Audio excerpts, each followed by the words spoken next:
Primary TET 2014 মধ্যে যে primary TET হয়েছিল এবং যার নিয়োগ 2016 মধ্যে হয় এবং যেই নিয়োগকে ভিত্তি করে কিন্তু এখন পশ্চিমবঙ্গের মধ্যে অরাজকতার সৃষ্টি হয়েছে বা বিভিন্ন রকম কিন্তু প্রত্যেকের উপর একজনের উপর আরেকজন কিন্তু আঙ্গুল তুলছে যে তারা ভুল করেছে, তারা বিভিন্ন রকমের দুর্নীতির শিকার হয়েছে বা তারা বিভিন্ন রকমের দুর্নীতি করেছে। এই রকম কিন্তু প্রতিনিয়ত খবর আসছে আমাদের কাছে বা প্রত্যেকের কাছে কিন্তু এইরকম খবর আসছে, কোর্টের মধ্যে মামলা হচ্ছে। তো আমরা ইতিমধ্যেই দেখেছি কলকাতা হাইকোর্টের বিচারপতি স্যার অভিজিৎ কিন্তু ইতিমধ্যেই 32,000 জন শিক্ষককে তাদের চাকরি থেকে বরখাস্ত করেছিল এবং সেই বরখাস্ত শিক্ষকরা কিন্তু বিভিন্ন জায়গায় আরও মামলা করে, কলকাতা হাইকোর্টে মামলা করে এবং সেইখানেও কিন্তু তাদের রায় সেম আসে এবং তারপরে তারা সুপ্রিম কোর্টে যায়। সঙ্গে কিন্তু আমাদের পর্ষদ অর্থাৎ পশ্চিমবঙ্গ শিক্ষা পর্ষদও কিন্তু তাদের সঙ্গে গিয়ে এই মামলা করে। তো করতে হবে এবং নতুন করে ইন্টারভিউ নিয়ে তারপর চাকরি দিতে হবে।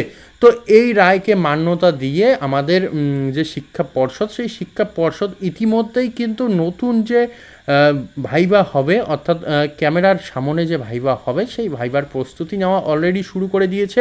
আমাদের কাছে যা খবর রয়েছে সেই খবর হিসাবেই আমরা বলছি 100% সঠিক, যদিও আমরা বলতে পারি না, তারপরেও কিন্তু 99% আমাদের যা খবর রয়েছে সেই হিসাবে কিন্তু এই যে 32,000 জন শিক্ষক তার সঙ্গে 2014 পাস যেসব ক্যান্ডিডেট রয়েছে তাদের ইন্টারভিউ প্রসেস নতুন করে শুরু হতে যাচ্ছে খুব তাড়াতাড়ির মধ্যে হবে। কারণ তোমরা জানো যে হাতে 4 মাস সময় দিয়েছিল কোর্ট থেকে এবং এই 4 মাস সময় কিন্তু আর কয়েকদিন মাত্র রয়েছে হাতে। এই কয়েকদিনের মধ্যেই কিন্তু তাদের ভাইবার সম্পূর্ণ প্রসেস কমপ্লিট করতে হবে এবং অবশ্যই ক্যামেরার সামনে কিন্তু এই ভাইবা নিতে হবে। সেই কারণে আমরা থাম্বনেলে লিখেছি যে যারা চাকরি পেয়েছে বা এই যে 32,000, এই 32,000 জনের শেষ সুযোগও কিন্তু চলে গেল।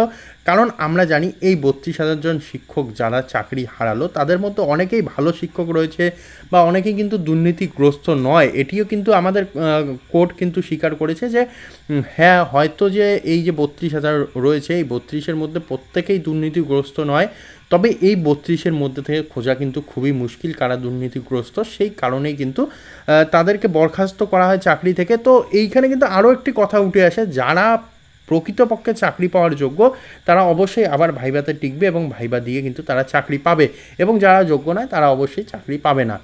তো এখন কথা হচ্ছে, যেহেতু আমরা বলেছি যে এদের যে চাকরি শেষ রক্ষা হলো না, তো অবশ্যই তাদের শেষ রক্ষা হলো না। কারণ কলকাতা হাইকোর্ট পর কিন্তু 4 মাস যে মেয়াদ দেওয়া হয়েছিল সেই মেয়াদের মধ্যেই তাদেরকে ইন্টারভিউ নিতে হবে। তো ইন্টারভিউয়ের জন্য তাদের প্রিপারেশন নিতে হবে। তো এইখানে কিন্তু একটি কথা আসে, যে কথাটি হলো যে যারা শিক্ষকতা করছে অনেক দিন থেকে তারা কিন্তু সেই রকম প্রিপারেশন নিতে পারছে না বা পারেনি। কারণ তারা শিক্ষকতার সঙ্গে জড়িত ছিল, তারা কিন্তু আরও বিভিন্ন রকম প্রফেশনের সঙ্গে জড়িয়েছিল। সেই কারণে হয়তো যে আগে যে প্রিপারেশনের মাধ্যমে তারা চাকরি পেয়েছে সেই প্রিপারেশনটি এখন তারা নিতে পারছে না বা তাদের যে মানসিকতা সেই মানসিকতা নেই। তো এই কারণে কিন্তু অনেক ক্যান্ডিডেট, এমন ভালো ভালো ক্যান্ডিডেট রয়েছে যারা কিন্তু তাদের চাকরি হারাবে এই রায়ের উপর থেকে বা এই নির্দেশের উপরে, কারণ তাদের প্রিপারেশন এখন নেই।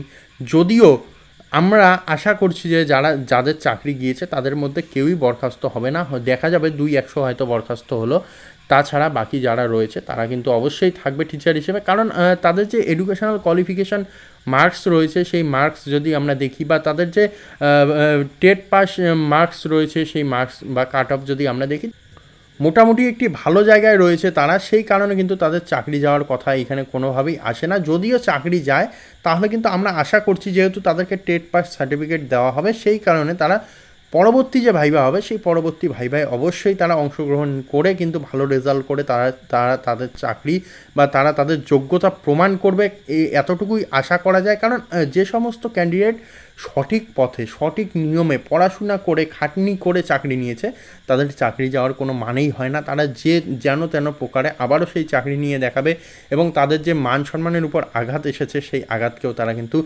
একদম নির্মূল করে দেওয়ার চেষ্টা করবে। কারণ এটি কিন্তু একটি খুব বড় আঘাত চাকরি যাওয়া। ও আমরা জানি যে বর্তমানে দেশের মধ্যে চাকরির হাল কী এবং চাকরির কী অবস্থায় রয়েছে, তার মধ্য থেকে যারা চাকরি পেয়েছে সেইখান থেকে যদি বরখাস্ত হয় দুর্নীতিগ্রস্ত হিসাবে, তাহলে তার পরিবার, তার নিজের যে মানসিকতা, সেই মানসিকতা চেঞ্জ হয়ে যায়। তবে আমি তোমাদের প্রত্যেকের জন্যই বলবো, প্রত্যেককেই অবশ্যই তোমাদেরকে অনুরোধ করব, তোমরা কেউ কোনো খারাপ সিদ্ধান্ত নেবে না বা বাজে সিদ্ধান্ত নেবে না। অবশ্যই তোমরা তোমাদের এডুকেশন চালিয়ে যাও বা পড়াশোনা চালিয়ে যাও, তাহলে দেখবে তোমরা আগে যদি তোমরা আগে পড়াশোনা করে বা তোমরা খাটনি করে চাকরি পেয়েছো, তাহলে অবশ্যই তোমাদের চাকরি যাওয়ার কোনো মানেই আসে না, কোনো কথাই আসে না। অবশ্যই তোমরা আর একটু যদি খাটো, তাহলে অবশ্যই তোমরা তোমাদের যে প্রাপ্য, সেই প্রাপ্য তোমরা অবশ্যই বুঝে পাবে, কারো কোনোরূপ অসুবিধা হবে না। তবে এইখানে কিন্তু যে বর্তমান সময়টি রয়েছে, আমি তোমাদের বললাম যে প্রত্যেকেই কিন্তু বিভিন্ন প্রফেশনের সঙ্গে জড়িয়ে গেছে,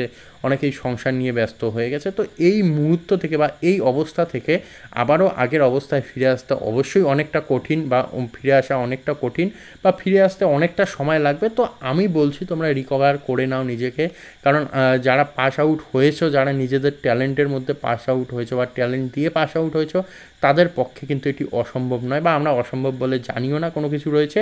অবশ্যই সম্ভব, তোমরা অবশ্যই প্রিপারেশন নাও। আমি আশা করছি তোমরা আবারও কোয়ালিফাই হবে, আবারও শিক্ষকতা করবে আমাদের স্কুলের মধ্যে, নিজের যোগ্য চাকরি তোমরা কিন্তু বুঝিয়ে নেবে অবশ্যই। তো এতটুকুই আপডেট দেওয়ার জন্য আজকের এই ভিডিওটি বিশেষভাবে তৈরি করা। ভিডিওগুলি যদি তোমাদের জন্য হেল্পফুল হয়, বন্ধুদের সঙ্গে শেয়ার করবে, চ্যানেলটিকে সাবস্ক্রাইব করবে। তো দেখা হবে আরও এরকম একটি নতুন ইনফরমেটিভ আপডেটে। ততক্ষণের জন্য অবশ্যই ভালো থাকো, সুস্থ থাকো, ধন্যবাদ।